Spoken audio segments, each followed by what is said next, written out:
with this design job. We purchased all the furniture back in August.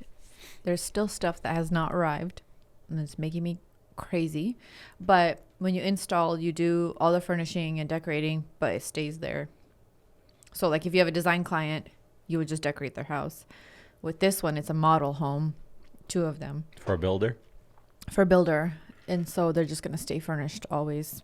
So what's a model home? Is a model home kind of like, here's 3 different variations of a home we make? Model home is, usually a furnished home that people can see what kind of finishes you can have there, layout, just so they can kind of get a feel for like, this is what our homes look like. Is the same thing as a spec home? Or is a spec home completely different? Because I've heard spec home. Spec home is different. Spec home is a house that was built by the builder as kind of, but like is for sale. Usually model homes are not for sale. But isn't every home built by the builder for sale? No, not model units. A lot of times, unless they... No, I mean specs. We're talking specs. Yeah. So let's say builder builds 50 houses in a neighborhood and then allocates 5 of those to be a spec home. What's the difference there? Well, because a lot of times that just means the builder picked everything out themselves and then you buy it. A lot of times with builders, you get to customize light fixtures, hardware. You go through that process with them. And so that's a custom home. If a builder does both, sometimes they'll just make a spec home and like have just somebody buy it as is. Is a spec home just another example of a model home? I guess, yeah. So when the builder does the modifications, is it just kind of saying this is what we can offer? I guess I'm still trying to figure out the difference between a model and a spec. Model home is usually furnished. I think that's the difference. But I feel like the model part is just the next level of spec, you know? Yeah, it's like a spec home that's been furnished. Yeah, it's exactly it. They should just keep calling it spec home. But some spec spec homes are then people are model. going to be like, well, why is it furnished? Yeah. The thing is with a spec home, you can buy it right away. A lot of times model homes, they're not for sale because they want people to come and look at that and then decide what they want. It's usually not for sale. Interesting. So like a lot of builders have a model home in the neighborhood that they're building in. And then once that neighborhood is all built out, then they sell that model home. As the very last one. Yeah, usually. The only thing with model homes is usually it's like trashed by the end of the... So that makes a lot more sense. So now why are you having...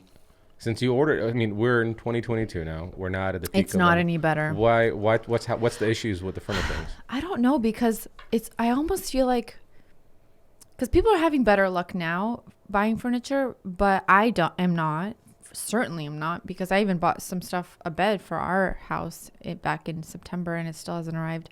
I almost feel like because I bought so many things at once, like a big bulk order. From the same person, from the same supplier? From the same company. And there was a few different companies. I almost feel like things got lost because there was just so many items. I bet if it was just like one thing, 2 things here and there, it probably wouldn't have been such a hassle. But because I bought so many items, like there was supposed to be 2 sofas that came. Exact same sofa because they're going to be across from each other. One came, and obviously like a lot of the stuff came back in January, but it was all in boxes because the homes weren't done yet. So we had to keep everything in a pod. We're waiting, and finally we unpacked it all. And this is when we're noticing things are not like here. And the thing is, it's like, it'd be one thing if like, because I could see when things are delivered on my end through the stores. So like on my West Elm account, I can see what's been delivered when what hasn't. But the problem is it's not accurate. So a lot of this stuff says it's been delivered, but it hasn't. So I'll call the delivery people and be like, hey, this shows that it's been delivered. And they're like, oh, I don't know why it shows that. We actually haven't even received that in our warehouse yet. So it hasn't been delivered. I'm like, what? How is this happening? How is it? I have no idea. Delivery? I think there's just miscommunication. That's all. With the same company, or is this across a bunch of different companies? So mostly this company. We're talking about West Elm? Mm-hmm. Are they a new startup? No, I'm kidding. Yeah, never heard of them. This is the problem. West Elm doesn't use their own delivery service. They hire out a third party locally in all these like cities. Yeah, because West Elm's all across the nation. Yeah, because it's across the nation. So they hire out these like moving delivery services. And the problem is there's this huge miscommunication of like where things are in the process of like being delivered. And so West Elm like checks it off. I guess somehow it was communicated that it's been delivered. So on my account it shows, oh, it's been delivered, but it hasn't. And then I'll call the delivery service and I'll be like, where is it? Oh, we actually haven't even received it yet to our warehouse. So it's still like in transit. And I'm like, what? It's interesting. So West Elm has its own warehouse where the furniture is, and then it contracts out the delivery part of it, right? And they have their own warehouse too, where they keep all the furniture before they deliver it. Which makes sense because there's not, well, I mean, we used to see, this is an older name drop, but like Sears, you'd see a Sears truck driving, or we have, what's that furniture store off of Eagle, the big one? RC Willey? RC Willey, you see RC Willey trucks, but these are local state stuff. But I'm wondering why they just don't get, I guess it would be too much money to like get their own truck and go across. Correct. But now you also are dealing with West Elm, right? So meaning because it's across the country, you know, there's trucks that you have to provide. So it's another avenue. So it makes more sense for the company to contract It's cheaper. out. But okay, I mean, you go on Wayfair.com and you order a piece of furniture. You don't have a Wayfair truck that shows up and delivers it, but yet you're not having trouble like Wayfair.com. No. But it's Amazon that's delivering Wayfair or FedEx or whatever. Yeah, I think it's like FedEx and stuff that delivers. But even like bigger items, so like even if you order a bed,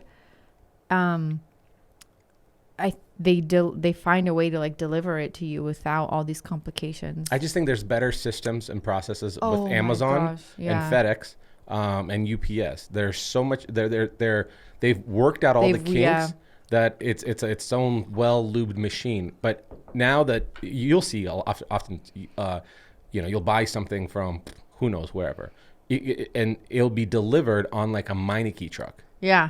A moving truck. And it's like somebody like figured out a way to, And it's these two guys that look like they work at a bowling alley, right? Like, and then they just bring the thing in and you go, oh, so did you get contracted out? Like, are you just They do. I mean, I know that they're probably looking for delivery people because everything's now online, but you could tell the difference in the quality of people or the quality of organizations of these delivery services.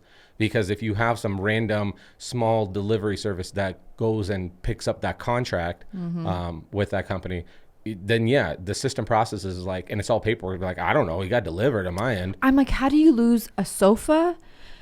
They can't find like the dining chairs that supposedly came to that warehouse. I'm like, how do you lose that stuff? I know it's probably a big warehouse, but it's like, it just boggles my mind. And I'm like, I've been trying to be really nice and I mean, I'm gonna have a breaking point soon.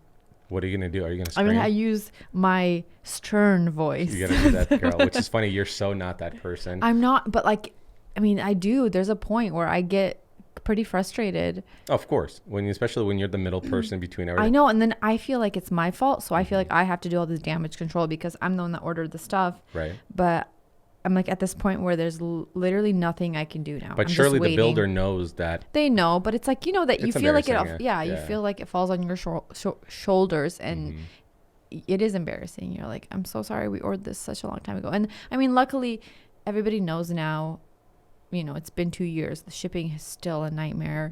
And so everybody kind of has that like grace and understanding. But everybody still has timelines too. But people still have, deadlines that they're trying to meet. And we gave ourselves 8 months and this stuff is still not here.